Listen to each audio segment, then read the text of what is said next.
આવી શકાય, પણ જે લોકોની પીડા છે એ પીડાને કાયમી ધોરણે નિરાકરણ લાવવું હોય તો નિર્ણય સત્તામાં રહેલી પાર્ટીએ કરવાનો હોય છે. અને સત્તામાં રહેલી પાર્ટીને જ્યારે સામે બાયો ચડાવી, સિંગડા માંડી અને રજૂઆત કરવી અને ખેડૂતોનું હિત કરવા પ્રયત્ન કરતા હોય એવું દેખાડવું, એના કરતા મને એવું લાગ્યું ખેડૂતોનું જો હિત જ કરવું છે, દરેક ખેતર સુધી સિંચાઈનું પાણી પહોંચાડવું છે, તો ભારતીય જનતા પાર્ટીની સરકાર છે ને એની સાથે જોડાઈને મારા ખેડૂતોની સમૃદ્ધિ તરફ લઈ જઈએ.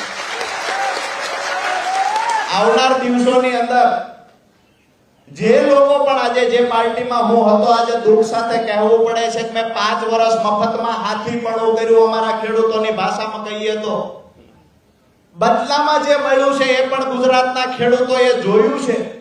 મારી વાત તો એટલી છે કે હું કોઈ પાર્ટીના મેન્ડેટ પર ચૂંટાઈને મેં પાર્ટી છોડી દીધી હોય તો મારા પર આક્ષેપ થવો જોઈએ. મેં તો મફતમાં હાથીપણું કર્યું હતું, શું કામ મારા પર આક્ષેપ કરો છો? અમારા ખેડૂત સંગઠનને મજબૂત બનાવી આવનાર દિવસોમાં ખેડૂતોના જેટલા પણ પ્રશ્ન છે એને વાચા આપી અને આજ ભારતીય જનતા પાર્ટીની સરકાર પાસે ખેડૂતોના કામ થાય ને અપેક્ષા સાથે આજ ભારતીય જનતા પાર્ટીનો કેસ ધારણ કર્યો.